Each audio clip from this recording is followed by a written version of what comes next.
Hello, friends, and welcome to Wake Up with Giants Radio. I am Lady Luck, and I'm so excited to be here in the studio today with Nick the Gentle Giant, Ryan the Lion, Nicole Cola the RPG, and with our special guest co-host today, Al Richards.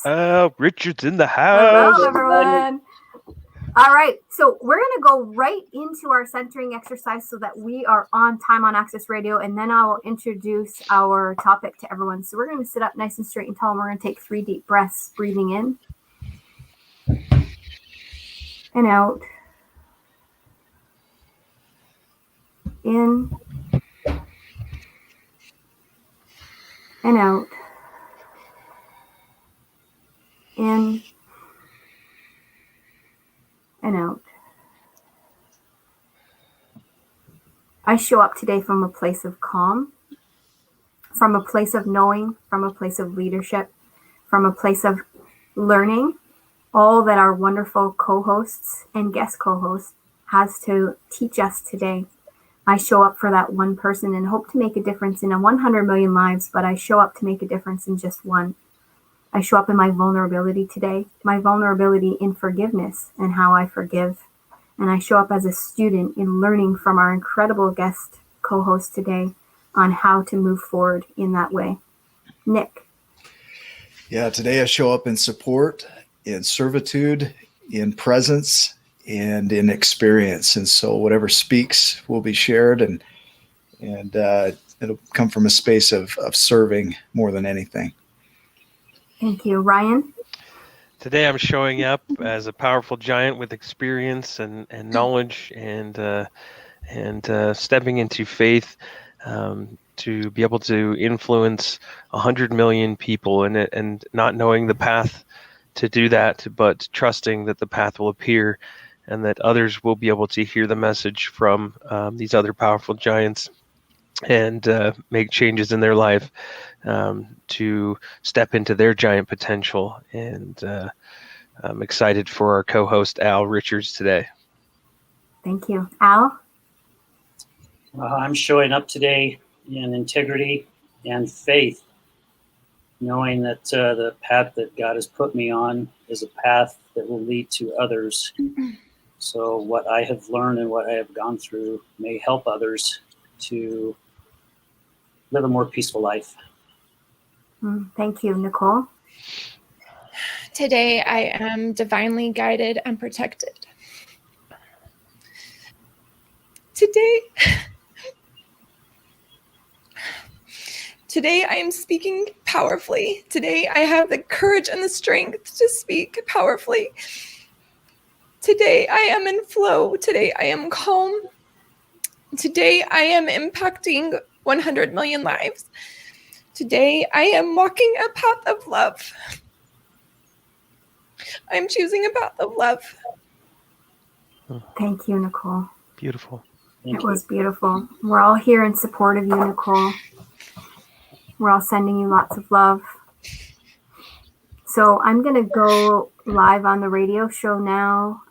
If you're here on social media, please do comment. Let us know you're here. Say hello. And I'm going to go ahead and get us going here.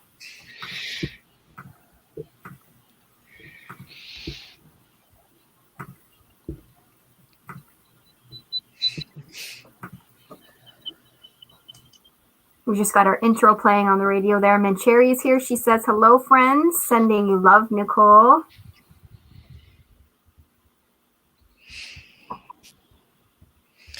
Thank you. I feel it. I felt that rush of positive love. So thank you.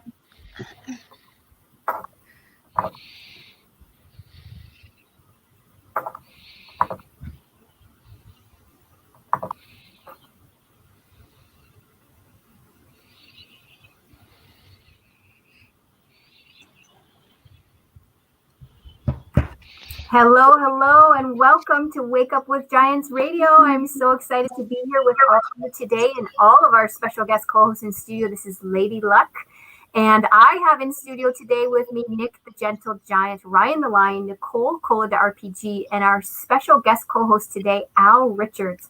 Whoop, today whoop. That's Ryan getting all excited because I'm excited too. We're all excited about this incredible topic. Today, we're going to be talking about how to find forgiveness in addiction. And I'm going to guess that it's not just in addiction. I'm going to guess that everything that Al reveals to us today is going to help all of us find forgiveness in any aspect of our lives. So I'm so excited to get started. Welcome, everyone. And I'm going to go right to you, Al, to get us started. Okay. Yes. Al, we appreciate you being here, man. Dive in. What are you feeling right now? Well, I'm just feeling grateful for you guys asking me to be on the show. Thank you so much. I do my best to follow Waking Up with Giants and follow all the posts and everything that's going on. Sometimes I get busy and miss some things, and usually I go hiking on Sunday mornings.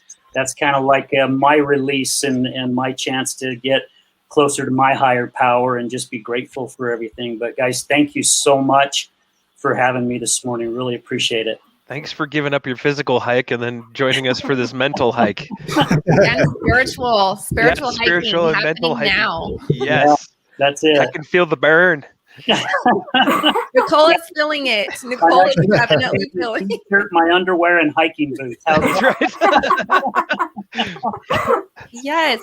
I'm feeling the burn too, but I'm thinking it's the Mexican food. Yeah. Indigestion from last night. Oh my goodness. So Al, for our radio listeners who maybe haven't heard your interview on Wake Up with Giants TV, can you give everyone kind of a background of your story, basically, where how addiction fits in and how forgiveness fits in and what that looks like, how you came along and how you evolved? Well, gosh, my story actually started back in 2009. So I was working for a manufacturing company here in the Valley. I was with them for 24 years. And my wife and I had been dating and stuff for 3 years. And I decided I was going to try marriage one more time. So in 2009, my wife and I got married. That was in May of 2009. So actually, we just celebrated our 12th anniversary, which has actually been our first anniversary we've spent together in the last 4 years. And if I remember, we'll kind of touch base on that here later. But yeah, so May of 2009, we got married. July of 2009, I lost my job. August of 2009, she lost her dad. And things just kind of started rolling downhill from there. And spent all my retirement trying to survive. My wife was working extremely hard to try to keep us afloat because I had made that decision that I was not going to work for corporate America ever again. Somebody wasn't going to decide what my future was going to end up like, because it doesn't matter where you go to get a job. If they can't keep you, they just decide to let you go. You're stuck on your own. But my wife's drinking started getting pretty heavy. And then just to kind of fast forward so I'm not boring everybody, the last 4 years got extremely bad. She actually went about 13 months sober right before this past 4 years, was doing extremely well. Our relationship was phenomenal. I mean, it was probably better that 13 months than it had been all the years previous that we had been together. And then one day she decided to take a sip of a drink, and that's when everything imploded on us. From that point, she got her first DUI, had a couple other episodes where she got caught driving on a suspended license, another DUI, running into a parked car. That was a night that really, really scared me because I was really afraid that she got hurt or that she had hurt somebody else. But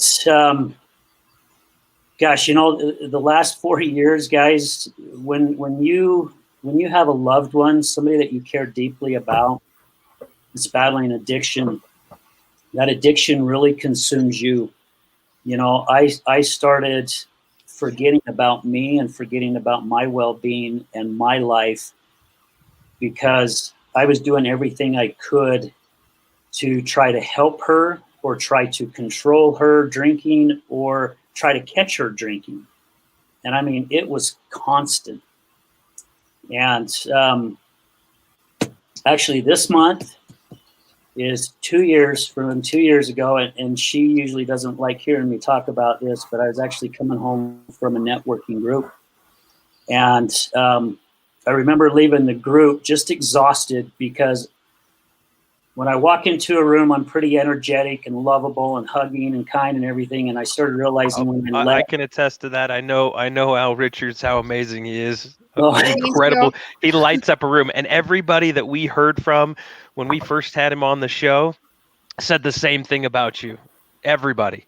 I swear I don't know. I haven't seen anybody. If anybody out there has anything bad to say about Al Richards, let us know, because I don't think there is one. Yeah, no, I met Al at an event, and I just remember him stepping up on stage and just being blown away by his energy and his love and just his service to others.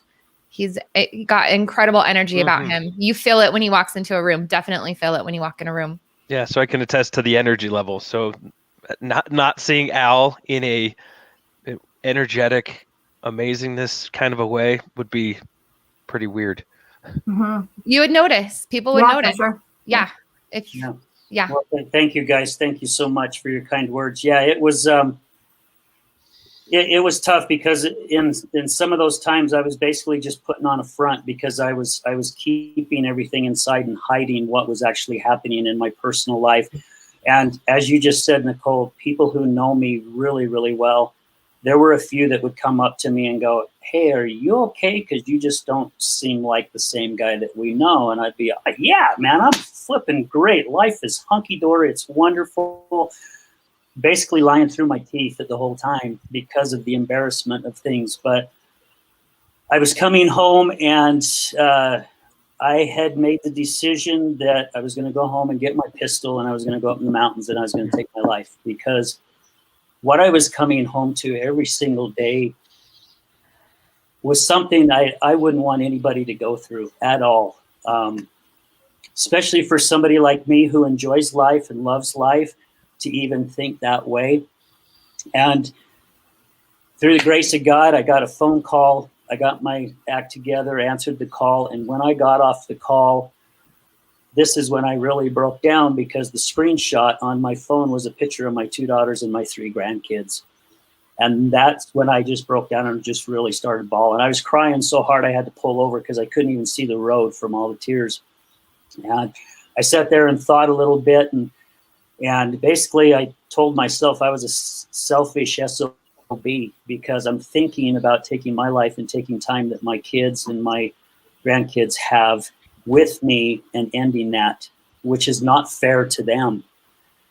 So I had a friend who just retired from the West Jordan Police Station, and she started what they call a peer support program to help our first responders, because a lot of them are suffering in silence. So I called her up and I said, "I need your help, Holly.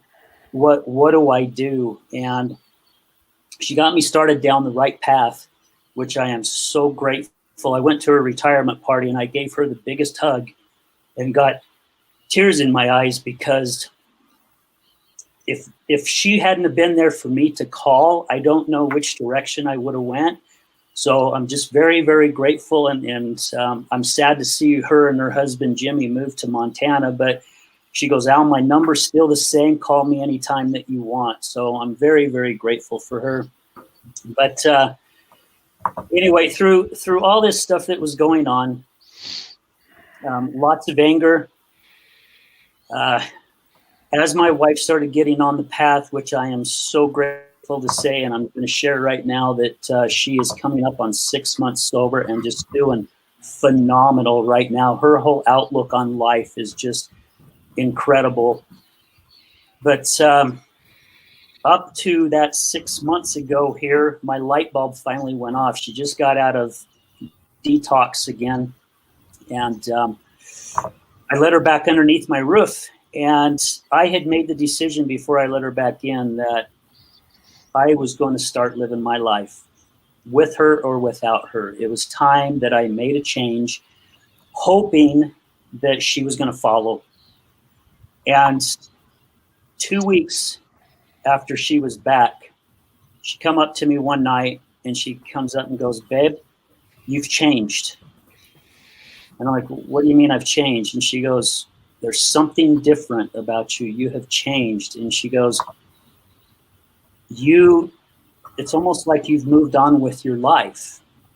And I'm like, well, maybe it is that I've moved on with my life, because I cannot let this addiction consume me any longer. And I'm hoping it's not going to consume you any longer. And from that time on, all of a sudden, as I started speaking to her differently and started communicating with her differently, that's when I started seeing the change in her. All of a sudden, her relationship towards me changed. Her communication towards me changed. Her outlook on life changed. And it's kind of like we both jumped on one of those dual bicycles, where you both jump on and pedal at the same time. For once in the past 4 years, we were actually on the same bike, paddling down the same path. And as time went on, and I didn't even realize this, guys, until 2 weeks ago when I was on a podcast. I was invited to talk on a podcast by Michael Gregson. And he warned me right before the show. He says, I'm going to ask you a question at the end of the show, and it's going to read, what was the gift you received from the darkest moments of what you went through? And I'm like, holy cow. So all throughout the show, I'm thinking, what was it? What was it? What was it? And when that time came, it popped into my head so quick that I learned how to forgive. Because in everything that had gone on the past 4 years, where verbal abuse, and I'm not just saying from my wife being drunk and throwing out all kinds of things and throwing things at me, I also was angry and throwing out a lot of nasty things to her as well. I was doing the tough love thing, which that's what I was told you were supposed to do. You would have thought I would have got it after 5 years, 7 years of it not working, but I was still trying to make it work. But I just not only realized the forgiveness that I learned from all the stuff that she put me through, but also the forgiveness of myself for things that I said to her, which wasn't helping her either. So that's when it really opened my eyes on the forgiveness part, because I've got a family member who I haven't even seen or spoke to in the last 4 years, because he basically just does not want anything to do with me because of how I want to live my life.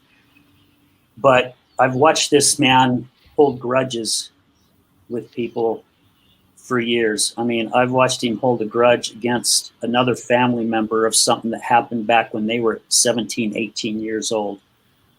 Both of these guys are like in their 70s now, and this one gentleman still holds a grudge against him.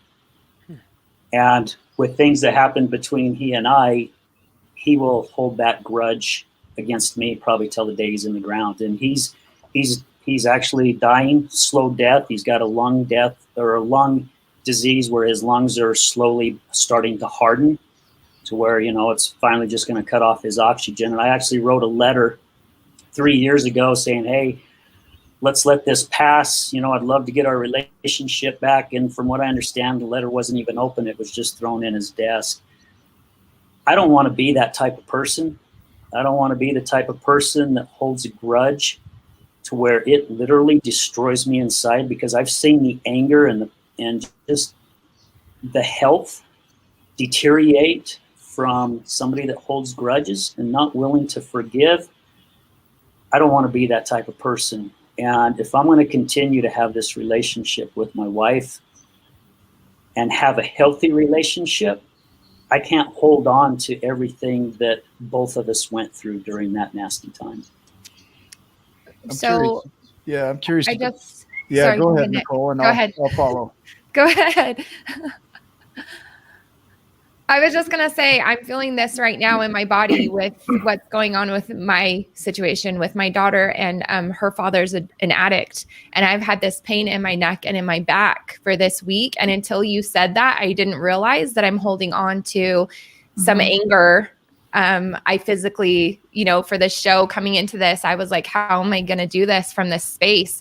But it just helped me realize that the pain that I'm feeling in my body is the anger and the hurt that I'm holding on to for what my daughter's experiencing with her father, who is an addict. Yeah, because I would get the same thing, Nicole. It's mine. I keep all my stress in my neck and my shoulders as well. And I always thought it was just because I was working out, and then I'm thinking, well, how come none of my other muscles are feeling this way? Why is it always in my neck and my shoulders? And I believe it was because of the same thing, because I was keeping everything inside, and it was slowly, it's like a cancer. It'll slowly just start building and building and building and building till it takes you. I kind of think you were working out. If you think about it, the grudge, grief, gravity, they're all from that GR root, meaning heaviness, and it's carried around by the individual. And so like that grudge, that holding on to heavy things, that can definitely impact things. And grudge has a little more anger towards it, right? It's a little more of that murmuring and belittling and not connecting on purpose, right? Yeah. So in a way I could see that you were working out. Your traps must be huge, man. Mine are. I wish they were. Yeah. Yeah, it's one of those things that it's not necessarily like the grudge that I'm holding on to. It's the feeling that I'm trying to protect my baby, and without talking, I can relate to so much of it. With with him checking out, I have had to step up. There's times I've wanted to check out of life, and I think to myself, I can't, because if I do, I'm leaving my daughter. My daughter and my son have the same father, but my son is 19 years old. He's a man. He can take care of himself. But with my daughter, it's like I'm all she has. If something happens to me, like I have to figure it out. I'm grateful. I just found gratitude in you sharing for you that your children, is what popped up for you and kept you moving forward. Because for me, his actions, I'm grateful for them because I figured it out, and I found a reason to keep going, to be there for my daughter. Because it's like, if I leave her, who am I leaving her with? What kind of life will she have? Like, I have to get my stuff together. Yeah. I don't have another choice. So I'm like grateful right now. I'm finding gratitude. Your stuff. Yeah. Yeah. Well, so a grudge can really serve us then, right? In the short term, but then you get like this situation you talked about, this gentleman that held on to it for his whole life. And then it becomes harmful. It seems in the short term that the grudge can really get us into action around certain things. We know there's danger over there. Why would we put somebody in that danger? Holding a grudge might keep us from repeating a mistake or a choice that could be harmful. Yeah. And so I'd be curious about what you guys think around that. Yeah, I actually was just going to say I'd like to highlight the opposite spectrum of the grudge. The fact that that Al said to live your life and move forward with that. And that really brought stuff up for me in that, looking at it in an opposite way like that, in moving forward and knowing that you don't have control over that person's reaction or that person at all, really. I have a quote on my office wall that I put up at the beginning of my divorce that says, "Forgive others, not because they deserve forgiveness, but because you deserve peace." Yeah. And I look at that every day on my office wall, and I recall having times where I have gone back to people and apologized for things and said, I've realized that I said this to you or I did this and it wasn't fair and I shouldn't have put that on you, and expecting to be forgiven, right? I went in with that expectation, expecting to be forgiven or expecting, thanks for that apology or whatever that was. And I didn't get it. I got negativity back. And it was someone else that, just like Al has reminded us now today, somebody else reminded me, you did what you needed to do. You apologized. You moved forward with life and you moved on, and you can't control their reaction. And Al has pointed that out for us today, that he needed to move forward with his life, but also that he has someone else in his life that is holding those grudges and not forgiving of them, but he has no control over that. Al did what he needed to do by sending that letter, and the same with his wife and forgiving his wife, and his wife accepted that, but his other family member did not, and we can't control how that outcome is. And I love that that Al has shown us both sides of that today. Yeah, and for me, it's opposite. So my addict stole things from my stepfather, who was dying of pancreatic cancer, stole pain medication from him, stole from everybody in my family, including my children, my infant child, and my family. I asked for forgiveness. My family forgave me, but I had a really hard time forgiving myself. So it's like you can go and tell someone that you are sorry and they can forgive you and accept your apology. But if you're not willing to forgive yourself, like there's a whole nother level of forgiveness when it comes to having that compassion for yourself, allowing yourself to forgive yourself for knowing, like not knowing what you didn't know, or putting yourself or your family in certain situations. You know what I mean? So it's like, even when other people forgive you, sometimes it's really hard to forgive yourself. Yeah, that's one of the hardest things I believe is forgiving yourself, because I mean, I believe Vanessa touched on it this morning when she said fault, blame, and responsibility. So I was blaming my wife basically for everything my life was going through at the time. And yeah, maybe she was a part of that, but I was taking it in as well. So until I finally took the responsibility to step away from that, that's when my life started changing, and I'm not saying everybody has to stick through it. It's amazing, since I've even started my podcast, how many people have been coming up to me going, yeah, I was in an addictive relationship as well, and I commend you for sticking around, because I couldn't. Hey, this isn't for everybody, because some people go through some really bad abuse, and I'm just not talking verbally, but also physically. Yeah, you get the hell out of that relationship quick, because that is doing lots and lots of damage.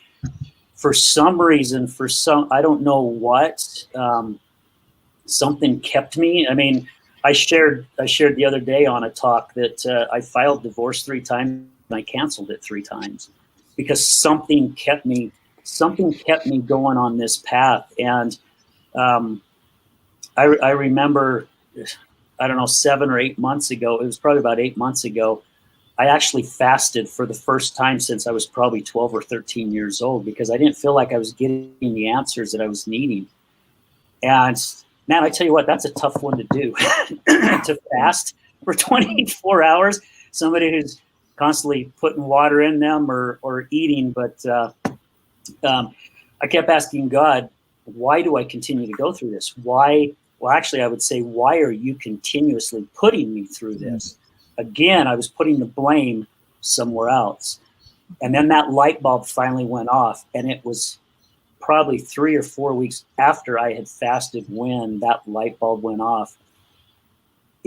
I needed to have that forgiveness, but also this was the path I was meant to go down, because once I made the decision to get this podcast going and really start trying to reach out and hopefully helping people, everything that I went through, if I can save one person to do what I was thinking about doing 2 years ago, all the pain, everything that I flipping went through the past 4 years was worth every single minute of it, because it gave me the strength and it gave me the knowledge. And I'm still learning that hopefully this is going to help somebody get down the right path for them. Love that. You know what I hear too is that like there definitely was some divine intervention or something along the way where a friend reached out, followed up some sort of an intuition.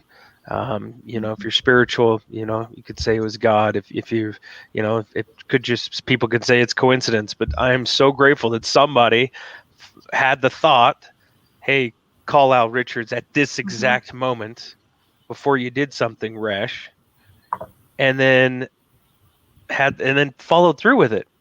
So how many times have we, we've had these things come into our mind, or these thoughts, or to go into action, and we stuff it or ignore it or don't do something. You don't know what it's doing on the other end in the creation line.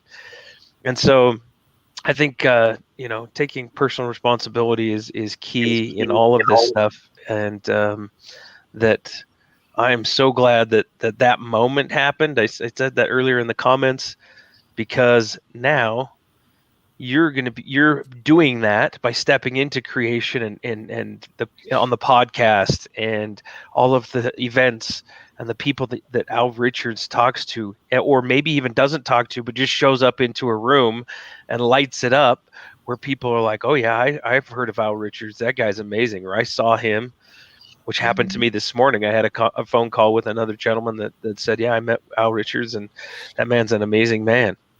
Inspiring. I'm so grateful for what he's doing, because he's helping people.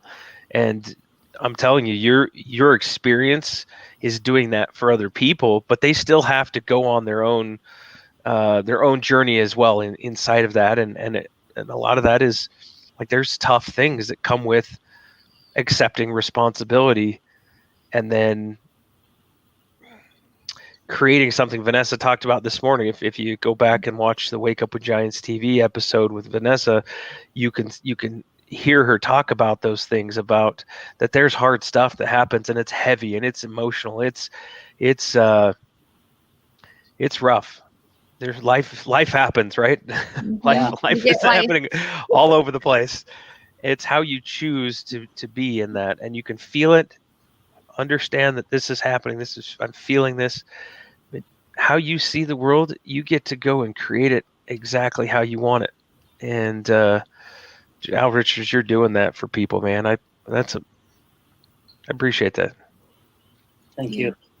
Yeah, I love the highlight of that too, Ryan, because I think that everything happens for a reason, and I think that happened to me too when I was sick and was having suicidal thoughts. I literally was laying in my bed with a bottle of pills and was thinking about how I was playing that out in my head about how that was going to work, when my psychiatrist called me to check on me to book my next appointment.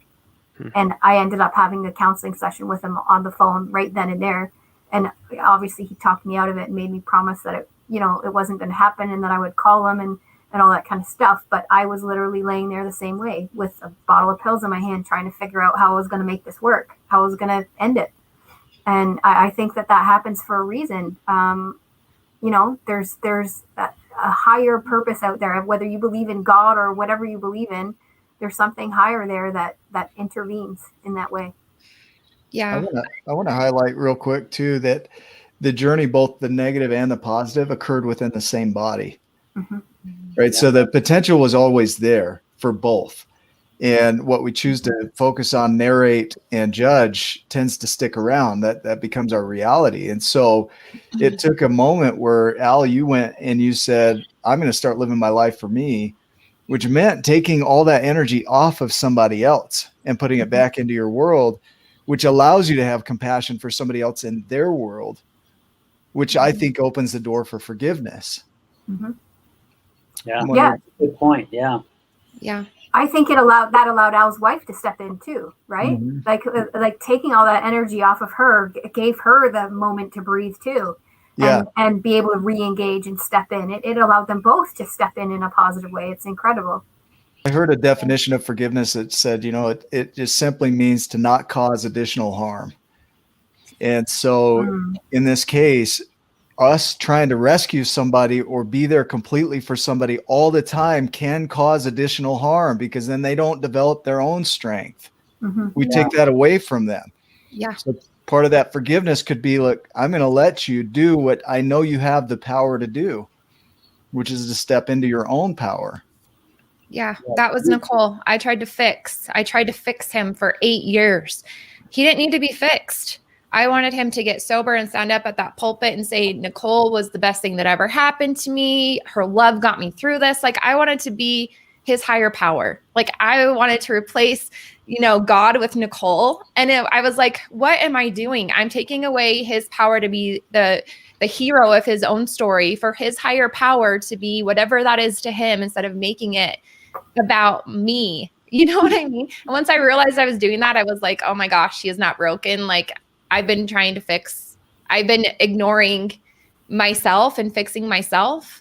Unlike Al, it took me a year of hard work when I decided to leave that relationship, I had to take a year because the abuse was so extensive to get myself to a point where I could get out of that. I gave myself a timeline, like, you're going to get strong within this time to get out. I didn't do it in 6 weeks or whatever you did, Al. That was like the accelerated version, right? Yeah. Like, it's really powerful. And also that you took the lead as the man, the divine masculine energy in your family, in your marriage. You created that path of like, this is what I'm doing, which allowed her the space to heal and grow and it be about her and not about Al. Like, it's just really beautiful that you had that energy to shift. Yeah, it's incredibly strong. Too bad it took me 7 years to figure it out. I was on a group call a couple of weeks ago, and it's called the Craft Family Support Group, and they teach communication with your loved one who battles addiction. And it actually, communication works in all aspects of life. But when I was sharing that, I finally got it after 7 years or something like that. One of the gentlemen got on. He said, "So how did that work out for you?" I'm like, "Well, it didn't work out worth the crap." I kept doing the same thing repetitively over and over and over and over. And you would think that the light bulb would have went off. But, I mean, Nick hit it, and Nicole, you hit it right on the head. That's, I was trying to be that higher power as well, and I was trying to fix her, and I couldn't fix her. Her fixing her was her job, not my job, and I've used the analogy many times before that when you go on a flight and the flight attendants get up and they say, they go through the emergency process, and there's a case of cabin pressure, mask will fall down, put the mask on yourself, then assist others. Well, I was doing it the opposite direction. I was trying to put the mask on her continuously while I was still starving for air. So how can I help somebody in their journey to get on the right path if I can't even get on the right path myself? And I was going down definitely the wrong path. There's a lot of people that I've shared this story with, but so years ago, I had a very, very bad anger issue. I mean, my anger issue was really, really bad. And in my mid-20s, I hurt somebody that I cared about. My anger finally got the best. And while they were laying on the ground, curled up in a ball, I was looking at them and I'm going, what the hell am I doing? This is not who I want to be. But that's what I grew up around. I grew up around, if things didn't go your way, you threw a fit. And I mean, I didn't care how big you were, how small you were. I didn't care even if I knew I was going to get my butt kicked. I was coming at you with blinders on. So I went to therapy for 6 months. And I remember one day my therapist, I don't know how long we were in therapy together, but she had this piece of paper with this circle, and it had these paths. One path to the left, which was all really dark and distorted, and this other one to the right that was all lit up, and you could see trees and flowers and things. And I remember she was working me up. I mean, she was literally doing this on purpose. She had me, she had my fuse down to where it was just tiny. I could feel my legs bouncing, my fists doubling up. And I remember she asked me, "So how you feeling, Al?" And I'm like, "What the hell do you mean, how am I feeling? I can't believe you're doing this to me. Why are you trying to set me off?" And she goes, "Because I want to show you something." And she slid that piece of paper in front of me, and she goes, point what you're feeling right now. And I'm like, this side right here. Now, oh my gosh, I just want to put my fist through a wall. I want to kick something, And she goes, "Well, why didn't you choose this other side?" And I went, "What?" She goes, "Why did you not choose this other side?" I'm like, "Because I'm pissed." And she goes, "I understand that, but wouldn't you rather not be upset?" And I went, holy shit, I have a choice? I had no clue because I was so focused on how things were supposed to be. And that's exactly what I did with my wife. I was so focused on trying to get her to go down this different path and trying to make her feel bad and trying to say, "You're breaking my heart." And this woman had daggers stuck all over her from her past. And here I am just stabbing more daggers in her, Wow. one after another. And until I finally realized that, and you would have thought that I would have taken that experience back in my mid-20s and remembered it, I didn't until just that one day that light bulb went off. And ever since that time, things have just, I mean, the people who are coming into my life, the things that are happening right now, it's mind-boggling, to be honest with you. I'm thinking of the rat park experiment. Have you heard of that? It's the experiment where they isolated rats, they hooked them on heroin. Yes. They would get themselves addicted to the point they would die. And then they did a similar study where they had the park and community and support, and they had heroin there, but none of the rats went for it, not one. And often in what I'm hearing in your story here is sometimes our non-acceptance of ourselves and others can cause them to go to the addictive substances to where they want to feel comfort in that discomfort. They want to be in the situation, but they to manage it, they have to numb a bit. Then it becomes this addiction. So when you're talking about, if I were in an environment where I didn't feel accepted, then I might have these tendencies to numb out. Now, it's not anybody's responsibility to make me feel comfortable. I get that's mine. But that ability to have support there and acceptance and love, this is the forgiving side, right? Mm-hmm. That somebody might be in a space where they're addicted, but then to support and love as much as you can, you got to be careful and cautious. I know around their behaviors. It's not like you accommodate them, like JP Morgan said in one of our interviews. Acceptance is about allowance and accommodation, right? You can accept somebody and allow for certain things, but you don't have to accommodate it. Like if somebody's addicted to drugs, you don't have to have that in your space. So I just think of this whole experiment of when we can support and love others and accept them where they're at, and they can do that for us, then we don't have the need to numb out and go into addiction. Mm-hmm. Can we hold that thought until after commercial break? I'm going to put us on a quick break here. You bet. All right, we got 2 minutes there, friends. We can still keep talking on social media about that. I wasn't trying to cut you off there, Nick. No, you're good. You're good. And now, I remember you, Nick, talking about that on another episode of Waking Up Giants with that rat thing, and I was truly amazed by that. I'm like, wow, that is awesome. But that's true even with us. Even though those were rats, we react the same exact way. Yeah. The acceptance, I think, matters. And that's where forgiveness comes in, because it opens that door back up for acceptance. Yeah.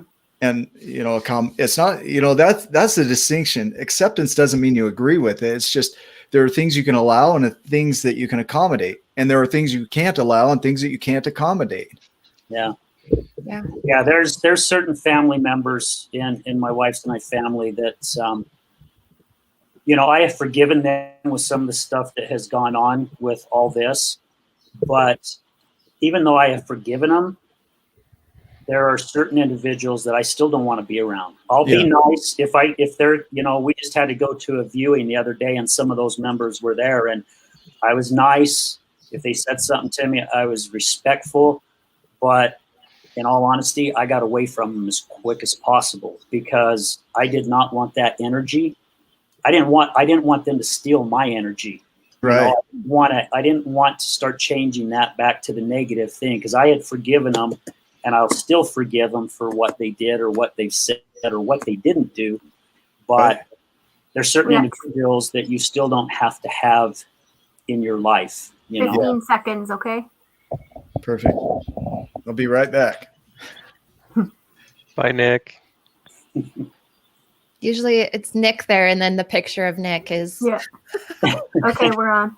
Other Nick. Hello and welcome back to Wake Up with Giants Radio. This is episode 19. I'm Lady Luck, and I'm joined here in the studio with Ryan the Lion, Nick the Gentle Giant, Nicole Cola the RPG, and our special guest co-host Al Richards today. We are talking or discussing about how to find forgiveness in addiction. It's been an incredible episode so far. We're going to move right back into everything right now, and I'm actually Nick has stepped away for a minute, but I want to go back to a conversation that we were having before the commercial break. Some interesting words came up, allowing and acceptance in relation to forgiveness. And I want to get in and continue that conversation. And I'm wondering if that brought anything up for anyone, because for me, I actually, that made me sit back a little bit and think, okay, so I'm forgiving other people because I deserve the peace, not necessarily because they deserve that forgiveness. I deserve the peace, but have I actually accepted what was going on? Or I've allowed it. I've allowed those things to happen, but have I accepted it? That brought up a lot for me. Did that bring up anything for anyone else when Nick was talking about allowing and acceptance? Yeah. No, and I realized that I was accommodating things. I didn't have the strength or the courage or the capability at the time to create boundaries and be like, this is not for me. This is not, I accommodated everything. And then when you focus on trying to fix everyone else, you don't, like Al was saying, you know, he lost sight of who he was. And I did the same thing, not knowing who I am. What does Nicole accept? What does Nicole accommodate? I was so focused on trying to change someone else. I didn't even know myself of what my boundaries and what I would and wouldn't accommodate. I want to hit on that boundary thing, because people use the word victim. I'm a victim. But I heard the other day from a therapist that being a victim is a lack of boundaries. Nicole likes to be the martyr and Nicole likes to be the victim. And Nicole, I'm just calling myself out because that was the space that I was living in. I was blaming, I was the victim. No, I wasn't. I did not speak powerfully my boundaries. I did not listen to my intuition. I did not have integrity with myself. I was so worried about everyone else loving and accepting Nicole being something Nicole wasn't even like. I had this idea of what people wanted me to be, right? And I completely did not focus on what made Nicole feel safe. What were my boundaries? Like, I was just like, okay, everybody, I just want you to feel loved and accepted by me. But Nicole didn't have any of that for herself. You know what I mean? Like, it's just, I totally created being the victim. I was not. I had that power within me the whole time to create that boundary, but I was so afraid that people were going to leave me or they weren't going to love me. And so I compromised. And that's where it's been a struggle to forgive myself for allowing things that were against who I am.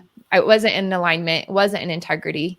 I feel like Nicole's outing herself right now, but I was like, I wasn't in integrity with who I am. I wasn't. I was totally, and I didn't know who I was. I was so focused on trying to fix someone else. Who is Nicole? What aligns for her? Is she listening to that voice that's saying, "Get out of this, run away"? I didn't listen for 7 years, Al. What is it with 7? I don't know. I don't know. I guess 7 years bad luck.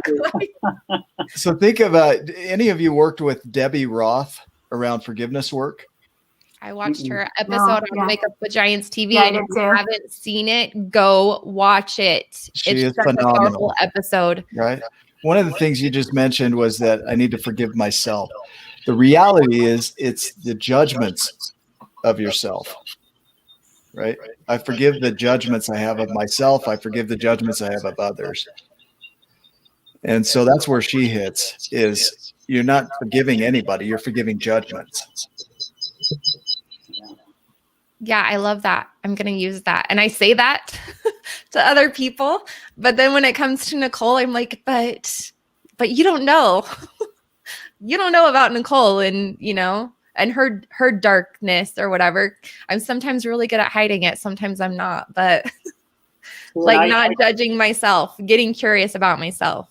Yeah. I think some of that comes back to even the fear part, I mean, really, if, like you said, you were, let's see, how do I want to put this, but you were wanting people to accept you for what was going on with everything in your life at the time. And I was kind of doing the same thing. And for me, I willed it down to just the fear part of, what are people going to think of me? We had a guest on our podcast a couple of weeks ago where she says it's funny how society looks at things, and that's what she was fearful about, to where her son was an addict, and unfortunately he lost his life to his addiction. But she said, if I told my neighbors and family members and my friends that my son had cancer, everybody would be calling me on the phone or knocking on my door. Can we bring you dinner? How can we help you? But she says, if I told everybody, all the same people, that my son had an addiction, she goes, I guarantee 100% no one's knocking on my door bringing me casseroles. You know, and it's that fear of, are we going to be judged by what's going on in our life? And so we're willing to ignore the best being of us, what we need to do for us, because of that fear. And that's one thing I still fight with every once in a while. And it's like, no, I'm bullshit. I'm not going to let this take advantage of me. You know, I'm not going to go back down that road. So anyway, I just wanted to touch base on that part. No, and that's with having children with this person. The way that I have raised my children so that they don't internalize this, and they still might. They might internalize it for them. But talking to my child about this, it was, this is a disease that your dad has. He didn't choose this. It's like cancer. It is chemical imbalances in his brain. There's things that have happened, and I explained the chemistry of it so that my children aren't looking at it as it's happening. Their dad is doing this to them. Why is my dad choosing drugs over me? Like, why? They make it about themselves. And so with explaining this to my children this whole time, that it's a medical condition like cancer that your father has, it takes away that feeling of like, why doesn't he want me? Why am I not enough? They may still feel that, and maybe they don't share that with me, but it's like, I've come from a space of explaining the science behind it, to support them with, it's not an excuse. It's just how it is, you know. Yeah. And there's a chance that he can be sober and live a life that is free from addiction, but he's always going to be an addict, you know. Like, it's not something that you can heal from it, but it's something that's always there. Yeah, I that just brought something up for me too. I heard Nicole talk about her kids wondering why they weren't enough, and not feeling the love of a parent there, and not feeling like they were enough for that parent. And I'm wondering, Al, like, I can imagine that you had the same kind of feelings with your wife. Like, why does she need to do that? Why am I not enough? Why does she need to be doing that in my presence? Is she numbing because of me? Am I not enough for her? And I'm wondering how you got through that, how you got past that. Gosh, you know, it just took time, because you were right, Melissa. Many times I threw that dagger at her, where, you know, alcohol is more important than me. Alcohol is more important in our life together. And she would say, no, it's not. And I would call bullshit on it, because there she is with the bottle, you know. Again, it's something that just took that time. It's for me to understand that her battles are her battles, and somehow, some way, I can still be there for support to help her when she needs it. And we agreed upon that.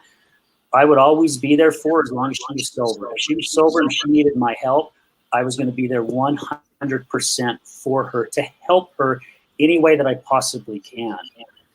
While she was under the influence, no, because her mind's not straight. She's not thinking straight. Doesn't matter what I do, what I say, nothing is going to be the right thing.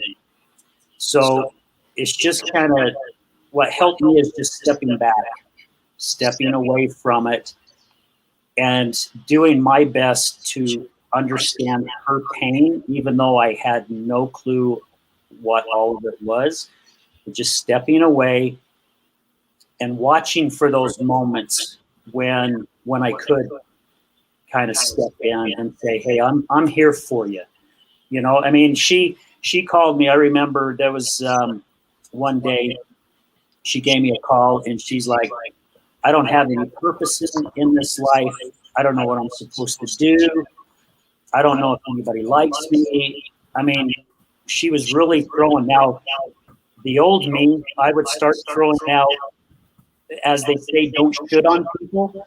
I was like, well, you should do this or you should do that. Instead, I sat and listened to her. And when she was done, I said, I appreciate you calling me and saying these things to me because it means a lot. It makes me feel good that you're counting on me. But I don't understand what you're going through 100%. Is there somebody else that knows what you're going through that you can call? And that really helped her because and she even told me once when I was picking her up on one of her weekend visits when she was in a rehab, she was telling me some stuff that happened in rehab, and I started doing the same thing, started throwing out suggestions and things. And I think I shared this on our first episode, Waking Up with Giants. She goes, can I stop you? And I'm like, yeah, what? And she goes, for freaking once, I wish you'd be my husband instead of my therapist. Aww. And that hit hard. I was like, oh my gosh, she's so right, because I don't understand where she's at. I'm not in her shoes. I don't know the pain. I mean, I know things that she's gone through in her life. We've been together 15 years, but I had no clue how deep those scars were.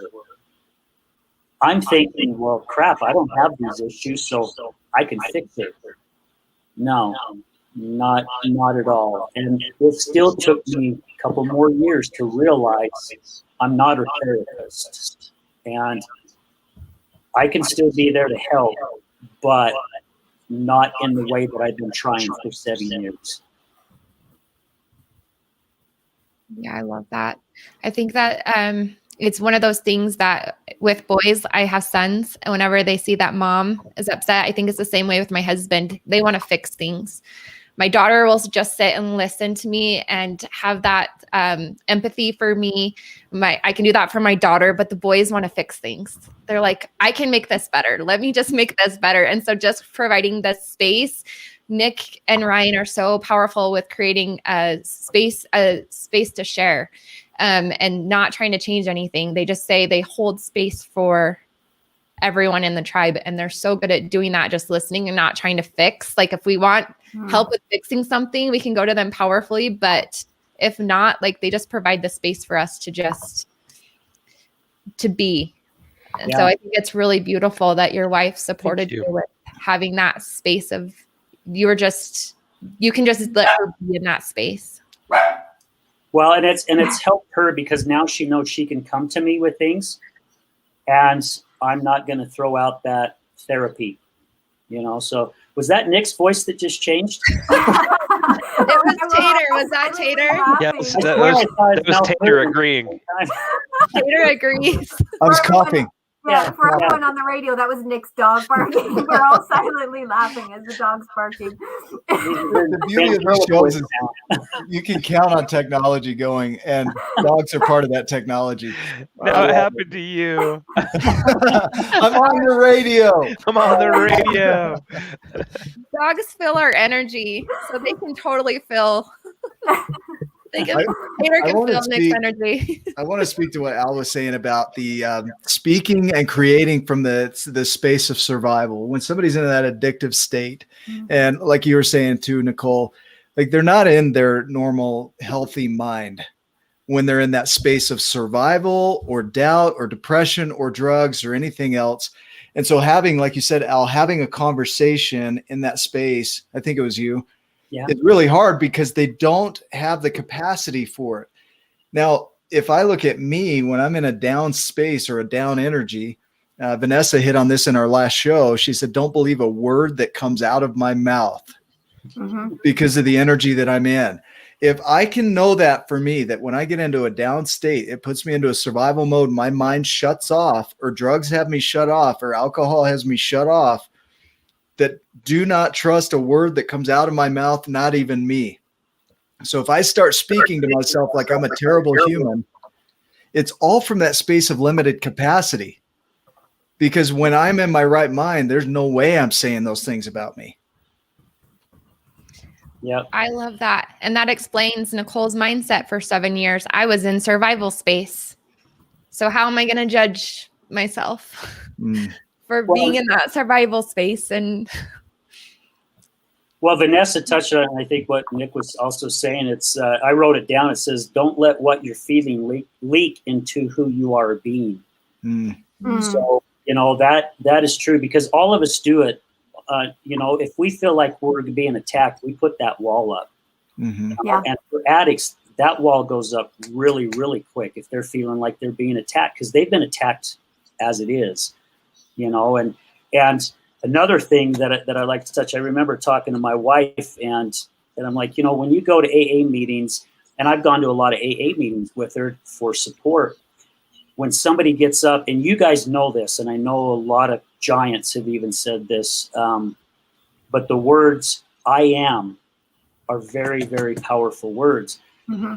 And I remember talking to my wife, and I'm going, I don't like it when you say, I'm Janan, and I am an alcoholic.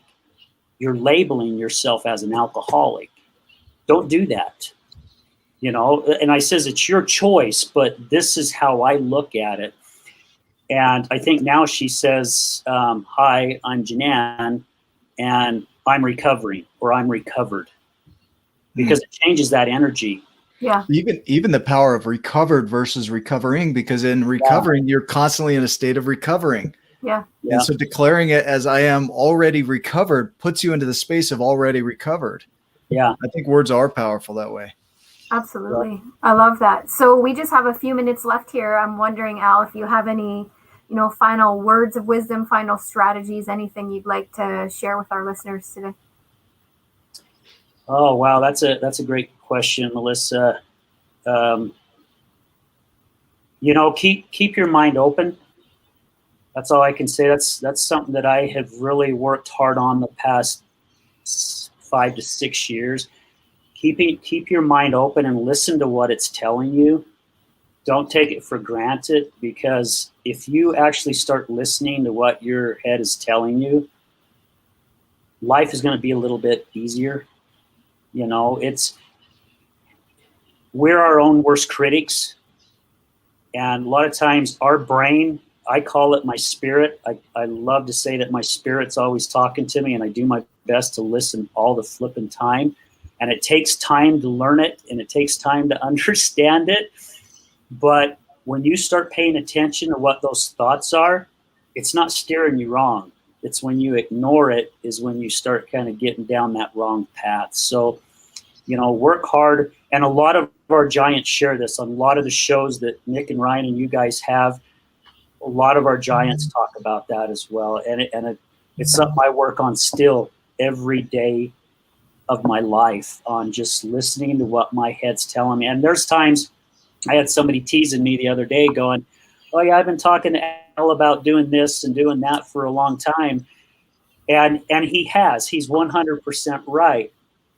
But all of a sudden, a week ago, that light bulb hit and said, now's the time, right now. And I reached out to him. We had a meeting. So we're looking at what I'm working on and putting that into a 501(c), and so we could try to help raise money to help others who are wanting help with addiction and things like that. At that time, it wasn't right for me, even though I understood what he was saying and I knew he was there to help. But listen to what you're telling yourself. Keep your mind open. I love that. Does anybody else have any final? I have a spin on that, on the open mind, because that open mind is so vital to creation. And we often think, oh yeah, just I'll be open to new things kind of a way. But an open mind is an open, a connected mind, a mind that is fully functioning and not survival. So having a restricted mind would say that you go into that survival state or that drugged or alcoholic state and you shut things off, or addicted state. And that would be a closed mind, because you've restricted all of the capacity down to that lizard brain, that survival brain. So an open mind would be do the things that keep your mind connected fully. So if you're anxious, get into a space of full mind. If you're depressed, get into a space of full mind. If you're drinking, don't drink as much so you can have a space of full mind. Yeah. That would be the spin I would add. Love it. Love it. Love it. Awesome. Anyone else have any final comments? I would just say check out Al's podcast, The Other Side of Addiction. Yeah, I want to throw that out there. Thank you, Nicole. Appreciate Phenomenal. Yep. If you're not following Al Richards, go do that. Find him Facebook, and join us in the Tribe of Giants on Facebook. You'll find him there too. He contributes regularly, so we appreciate you, Al. Yeah. Great messages Thank you, today. Yeah. And I appreciate all of you, and I want to get your verbal commitment right now, or okay, I should say. So, on one of our episodes coming up, I wanted to get your okay if I take the book, Giant and the Smalls, so I can talk about it on our podcast. Are you guys good with that? No way, man. No. Yes. You don't even have to ask. Yes. Yeah. Thank you. That's awesome. I just wanted to be respectful. I didn't think there would be a problem, but I love to ask before I move forward. So Yeah, You're the thank best, man. Awesome. you. So Please we're going to do. stick around on social media for just a minute. We're going to say goodbye to our radio listeners, but we're going to remind you all to join us next week. And next week, we're going to be talking about how to leave a legacy with our special guest co-host, Stefan Leary. So we wish you all a wonderful Sunday, and we will sign off. Love you too. Love you thanks, guys. guys. Happy Sunday. We'll just be a minute there where our extra runs, but we're still on social media, so we can continue there for a moment. I got to tell you, I'm still reeling over the please be my husband, not a therapist, because I've caught myself in that place before of like not being a spouse, but being a therapist or a coach or whatever it was, because I was trying to fix the problem. And I don't know how to step out of that. I'm a helper. I'm a fixer. I don't know how to step out of that. Yeah, I told my husband, I said, hold me like water. He didn't understand what I needed until I told him I needed him to hold me like water. And once I did that, he was able to shift from trying to fix things or holding on too tight and trying to control everything to allowing me to just be. Melissa, notice your language. Yes. I am a helper. I don't know how to do that. Can that possibly be true? Any of that? No, it's not. I just find it difficult to my first reaction is to step in and help and offer suggestions and all of that. It's difficult to step out of that. And Yeah, notice the language of it. It's beautiful because that's what's getting created. It's difficult. Yeah. I find myself in that space, and you do, and I get that. And like Al, you said, why wouldn't you choose from the other side of the emotions? I do that all the time too, Melissa. I'm working on it. So, yeah, when Nick's pointing out your words, I'm like, dang it. I just go like this. Well, so here's a shift, right? That the therapists are using this now, and I love it because it's like there is difficulty present, or this emotion present. So it separates it from you, or I find it difficult versus, there's this energy of being difficult present.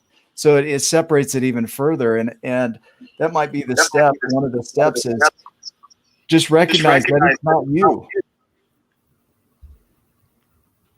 I don't know. Yeah. I'll work on that. Well, and I will start pointing out to you, Melissa, when you say, Nicole, how can I support you? Because you don't jump in to help rescue me or fix me. You tell me, how can I support you? So I'm going to point out when you do that, because you do just provide a safe space for me to share. I do that to all of you, but I don't do that to my spouse. I always just jump in and try and fix it. So I'm going to thank you, Nicole. I'm going to start saying that to my spouse now. How can I support you, instead of jumping in and trying to fix it? That's what I'm going to do. That and what Nicole said, that's very huge, because that's taken me some time as well. And I still have to work on it, because it's like I'll have people come up to me now that have seen our show. I just had a gal come up to me this past Friday after an event, a networking group I was at, and she come up and started sharing some stuff with me. And I told her, I says, one of the biggest things all of us can learn how to do is to listen, instead of always trying to open our mouth to try to help them or fix them or whatever it may be. And that's one thing my wife does not, she cannot stand that word fix, because she's like, there is nothing wrong with me. You're not here to fix me. Okay. And she's got a valid point right there. But just to listen. And I tell people, find somebody that you can trust, whether it's a family or a friend or just somebody that you can trust that's just going to be there to listen, because sometimes that's what all of us need. All we need is somebody just to be there, just to listen to us, not to shit on us, not to make suggestions. Just listen, because that in itself right there is helping that person.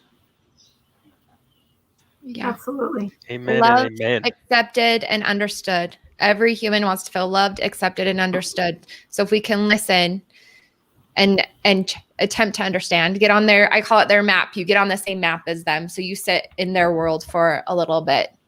Loved, accepted, understood. Getting on their map. How would it feel to be in her position? Yeah. So look at it this way. So my grandma, who I still miss dearly every single day of my life, passed away, probably about 12 years ago. And as her life was nearing the end, she started getting dementia. And I remember times when I was walking in there and I would be right next to her bed and I would say, "Hi, Grandma, this is Alan. How are you?" And she's like, "Oh, thank you so much for coming and seeing me." And then 2 minutes later, she'd be looking around the room and she's like, "Where did Alan go?" And I'm like, "Oh, he just stepped out." She goes, "Well, you go find him because I got something I want to say." And I remember my mom getting upset with some things because, my grandma was going off into different things. And I remember telling my mom, I'm like, "Mom, she's in a different world. All we can do is step into her world and accept that." That's all we can do right now, because she has no clue where her life is right now, what's going on in her mind. We just got to accept it. So that's somebody who's sick and has Alzheimer's, but we don't do that for somebody that's healthy. And why is that? When it's the same thing. Their reality is their reality. Why can we not? Now, there are unhealthy ones, yes, that we should step away from, but the majority of them, let's just be there and accept what world that they're in. Poor radio listeners. They missed out on all this other extra I stuff. know, right? This is awesome bonus content with Capri petting Capri. Nick's head and the nuggets that Al just dropped. Man, Bonus. yeah, bonus content. Bonus You're content. welcome, And Facebook. on that note, you're welcome, Facebook, yes, for all the bonus YouTube. content. And we will say goodbye to all of our social media listeners and watchers. Guys, thank you so much Thank for you. allowing me to be back. Yeah. Thank you so much. Love you, Al. Thank you, buddy. I'm still shaking. Let's do it again.